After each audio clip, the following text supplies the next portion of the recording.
semua, jumpa lagi di sekolah minggu kali ini.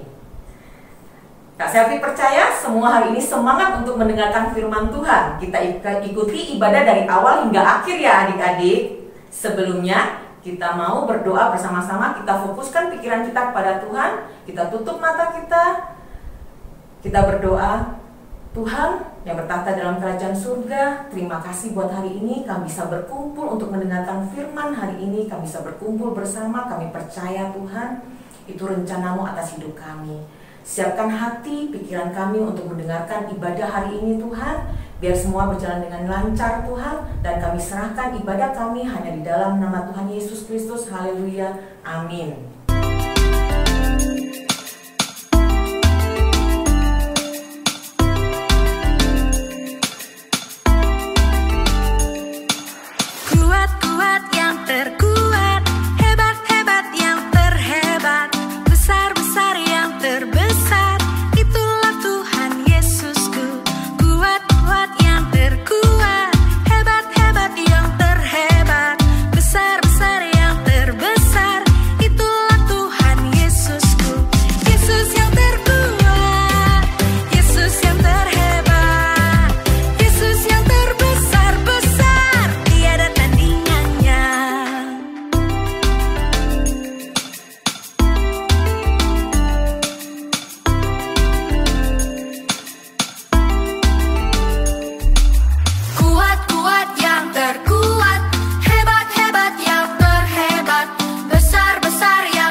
Adik-adik, sekarang waktunya untuk kita mendengarkan firman Tuhan. Siapa yang mau dengar firman Tuhan? Yuk, kita duduk yang manis. Kita buka telinga dan hati kita. Buka hatiku untuk firman-Mu. Ku ingin menjadi seperti Yesus. Berfirmanlah Tuhan, ku mau mendengar dan melakukannya setiap hari. Roh Kudus yang manis, tolong aku menuruti firman Tuhan. Roh Kudus yang manis, jadikanku anak Tuhan yang manis. Adik-adik, ayo kita nyanyikan lagu ini sekali lagi dengan lebih sungguh-sungguh sambil mengarahkan hati kita sama Tuhan. Kita ingat kebaikan Tuhan Yesus dalam hidup kita. Buka hatiku untuk firman-Mu. Ku ingin menjadi seperti Yesus. Berfirmanlah Tuhan, ku mau mendengar dan melakukannya setiap hari. Roh Kudus yang manis, tolong aku menuruti firman Tuhan. Roh Kudus yang manis, jadikanku anak Tuhan yang manis. Ayo sekarang kita angkat tangan kita arahkan hati kita sama Tuhan Yesus. Tuhan Yesus, terima kasih buat semua kebaikan Tuhan Yesus dalam hidup kami. Kami tahu Tuhan Yesus sangat mengasihi kami. Saat ini kami mau dengar firman-Mu Tuhan.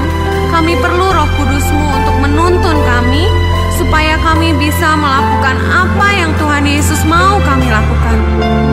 Kami mengasihi-Mu Tuhan Yesus, dan kami mau menjadi anak-Mu yang manis Tuhan. Roh Kudus yang manis, tolong aku menuruti firman Tuhan. Roh Kudus yang manis, jadikanku anak Tuhan yang manis. Ayo kita panggil Roh Kudus. Kudus yang manis, tolong aku menuruti firman Tuhan. Roh Kudus yang manis, jadikanku anak Tuhan yang manis. Dengarkan doa kami Tuhan Yesus. Anak Tuhan yang manis. Sekali lagi katakan, Anak Tuhan yang manis. Halo adik-adik, mari kita berdoa untuk kita mendengarkan firman hari ini. Tuhan, hari ini Tuhan kami mau menyiapkan hati kami untuk mendengarkan firman. Biarlah Engkau yang menyertai setiap kami, Engkau yang mau merapi setiap kami pribadi lepas pribadi. Kami mau menyerahkan hati dan pikiran kami untuk kami bisa menerima firman dengan baik. Berkati juga yang menyampaikan firman, biar bukan hamba-Mu lagi yang berkata-kata, melainkan Roh Kudus yang berkata-kata Tuhan. Kami mau mendengarkan firman dengan tenang, biarlah firman itu bisa tumbuh dan bisa berbuah di dalam hidup kami. Kami serahkan firman kami pada hari ini hanya di dalam tangan Tuhan Yesus. Haleluya. Amin. Halo adik-adik, hari ini saya percaya bahwa semua adik-adik siap untuk mendengarkan firman. Firman hari ini berjudul Pada Hari Pentakosta. Kita akan membuka ayatnya dulu di dalam Kisah Para Rasul 2. Ayat sebenarnya ini satu pasal ya, tetapi karena terlalu panjang kita baca saja Kisah Para Rasul 2 ayat 1 sampai yang keempat. Ketika tiba hari Pentakosta, semua orang percaya berkumpul di satu tempat. Tiba-tiba turunlah dari langit suara bunyi seperti tiupan angin keras yang memenuhi seluruh rumah di mana mereka duduk. Dan tampaklah kepada mereka lidah-lidah seperti nyala api yang bertebaran dan hinggap pada mereka masing-masing. Maka penuhlah mereka dengan Roh Kudus, lalu mereka mulai berkata-kata dalam bahasa-bahasa lain, seperti yang diberikan oleh Roh Kudus itu kepada mereka untuk mengatakannya. Adik-adik, hari ini adalah hari Pentakosta, tepat hari Pantekosta. Dan mungkin adik-adik bertanya, apa sih Pentakosta itu? Banyak mungkin adik-adik yang tidak tahu apa itu hari raya Pentakosta. Nah, sebelumnya pada bulan April kita merayakan banyak rangkaian di dalam Tuhan Yesus, mulai dari satu Jumat Agung, yaitu kematian Tuhan Yesus. Dia disalibkan untuk menebus dosa kita. Yang kedua, pada hari ketiga kita merayakan tentang kebangkitan Tuhan Yesus. Kubur Tuhan Yesus itu kosong dan dia telah bangkit pada hari ketiga. Yang ketiga, kita merayakan kenaikan Isa Al-Masih, yaitu 40 hari setelah kematian Tuhan Yesus, ia naik ke surga. Dan hari ini adalah hari yang ke-50 setelah hari kebangkitan Tuhan Yesus dan dinamakan hari Pentakosta. Adik-adik, hari Pentakosta itu pada zaman dulu itu adalah suatu perayaan yang hampir sama seperti Paskah, tetapi lebih meriah. Karena di sana dirayakan untuk mengucap syukur atas hasil panen mereka. Dan bagi sebagian orang hari Pentakosta itu adalah ucapan syukur karena umat Israel itu bebas dari perbudakan Mesir. Jadi hari Pentakosta begitu meriah dirayakan. Nah, adik-adik, pada waktu Tuhan Yesus mau naik ke surga, Tuhan Yesus berkata kepada murid-muridnya bahwa saya akan mengirimkan seorang penolong yang akan membantu menjaga engkau di bumi ini. Dan murid-murid Tuhan Yesus itu percaya akan janji Tuhan.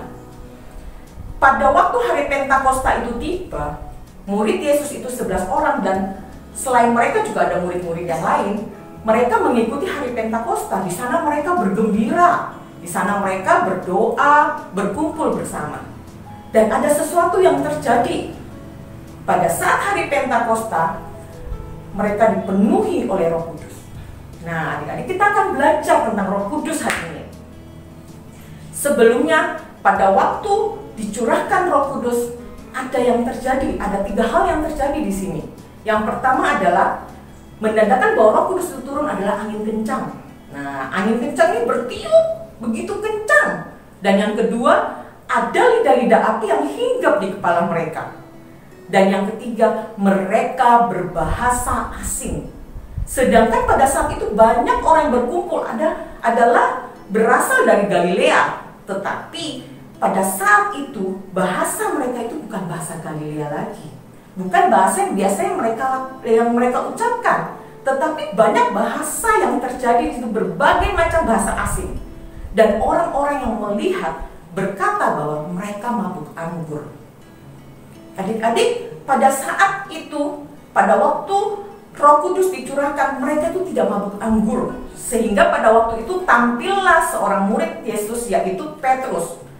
Petrus lalu tampil di depan semua orang dan berkata bahwa mereka bukan mabuk anggur, tetapi mereka dipenuhi oleh Roh Kudus. Karena tidak mungkin orang mabuk anggur pada waktu masih pukul 9 pagi pada waktu itu.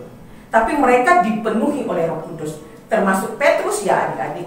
Jadi Petrus pun dipenuhi oleh Roh Kudus.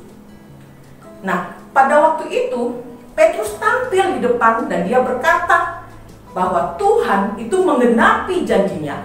Dia akan mencurahkan Roh Kudus kepada semua orang percaya, dan yang bertobat akan menerima Roh Kudus. Semua laki-laki dan perempuan akan bernubuat. Nah, makanya pada saat itu orang-orang yang percaya kepada Tuhan menerima kepenuhan Roh Kudus. Petrus yang semulanya takut menjadi berani. Dan pada saat Petrus menyampaikan firman itu, menyampaikan apa janji Tuhan, orang-orang mulai bertanya, apa yang harus kuperbuat untuk aku juga dipenuhi oleh Roh Kudus? Dan Petrus berkata, engkau harus percaya, engkau harus bertobat, engkau harus mengalami satu pertobatan dan engkau akan menerima kepenuhan Roh Kudus. Dan pada saat itu adik-adik, apa yang terjadi? 3.000 jiwa itu memberikan dirinya dibaptis.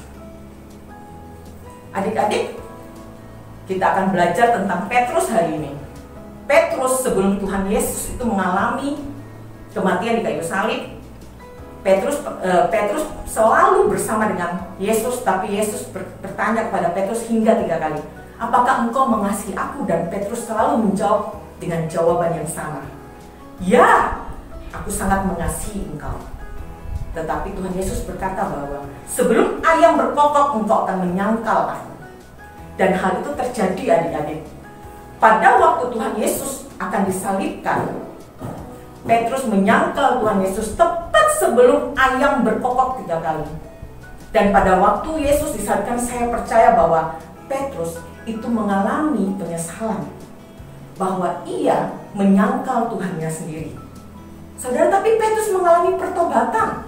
Dia dipenuhi oleh Roh Kudus sehingga dia berubah. Dia menjadi pembawa firman yang membuat 3.000 jiwa itu bertobat, adik-adik.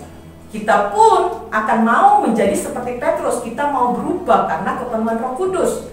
Nah adik-adik, kita mau belajar juga bagaimana caranya supaya kita dipenuhi oleh Roh Kudus. Yang pertama, kita harus percaya akan janji Tuhan. Itu yang Tuhan ajarkan kepada kita. Pada waktu Tuhan Yesus mau naik ke surga, dia berkata bahwa ia akan mengirimkan seorang penolong kepada kita. Dan adik-adik harus percaya janji Tuhan, karena janji Tuhan itu selalu digenapi. Jadi yang pertama untuk kita supaya kepenuhan oleh Roh Kudus adalah kita percaya. Dan yang kedua adalah kita harus bertobat.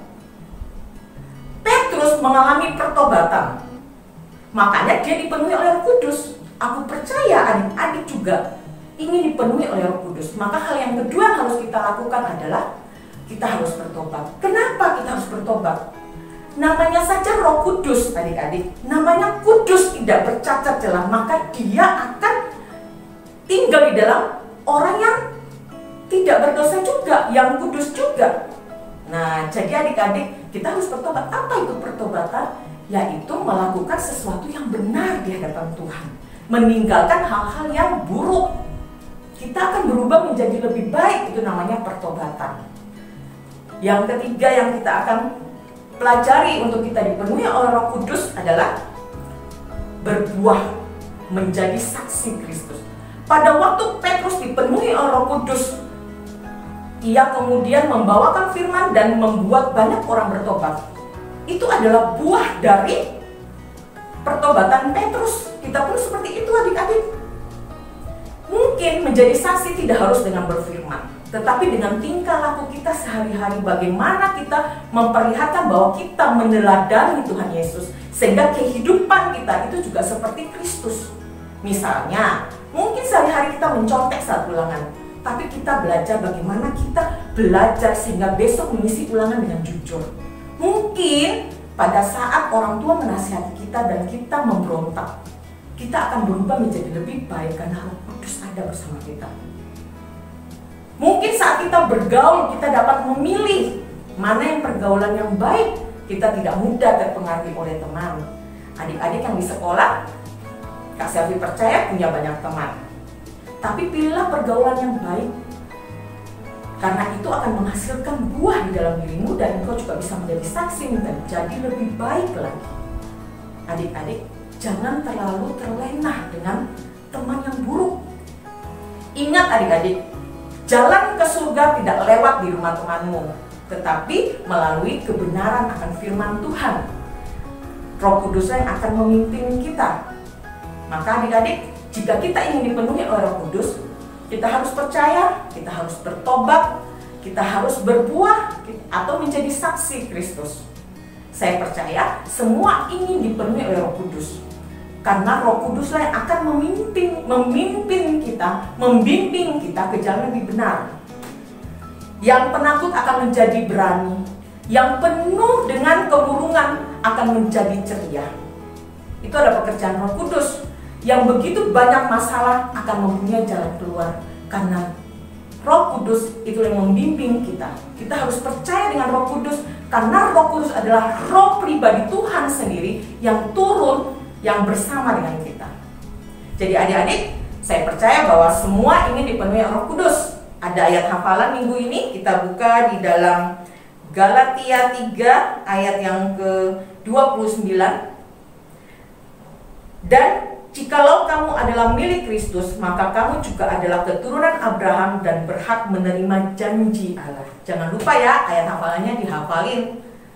Demikian firman Tuhan, kita bertemu lagi di lain waktu. Mari kita siapkan hati kita mau berdoa. Segala puji, segala hormat, segala kemuliaan Tuhan hanya bagi Engkau. Kami mengucap syukur Tuhan karena kami punya Allah yang dahsyat, kami punya Allah yang hebat dan berkuasa Tuhan. Berkati setiap kami, penuhi kami dengan Roh Kudus-Mu Tuhan. Dan kami percaya Tuhan, saat kami percaya bertobat, kami akan dipenuhi oleh Roh Kudus. Berkati pribadi lepas pribadi, berkati anak-anak-Mu Tuhan. Biarlah kami selalu mau Tuhan dibimbing oleh Roh Kudus Tuhan. Biarlah kami mau Tuhan berubah menjadi lebih baik. Berkati setiap studi kami Tuhan, berkati sekolah kami, berkati orang tua kami, berkati apapun yang kami lakukan, Engkau buat itu berhasil Tuhan. Dan ajar kami untuk selalu jalan di dalam kehendak-Mu Tuhan. Ajar kami untuk dengar-dengaran tentang firman-Mu Tuhan, agar kami berubah menjadi lebih baik, menjadi pribadi yang sempurna yang Engkau inginkan Tuhan.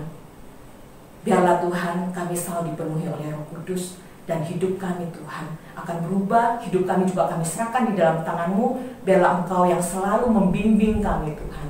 Hanya di dalam nama Yesus Tuhan kami berdoa dan mengucap syukur. Haleluya, amin.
Kita akan tutup ibadah kita dengan doa berkat hari ini. Terima kasih Tuhan, karena kami sudah bisa mengikuti ibadah-Mu dari awal hingga pada akhirnya Tuhan. Biarlah Bapa, firman yang kami dengar menjadikan rema dalam hidup kami Tuhan. Berkati setiap kami Tuhan. Biarlah kami menerima kuat kuasa dari Allah Bapa, Putra dan Roh Kudus hanya di dalam nama Tuhan Yesus. Haleluya. Amin. Dadah adik-adik, sampai jumpa lagi ya. Tuhan Yesus memberkati kita semua.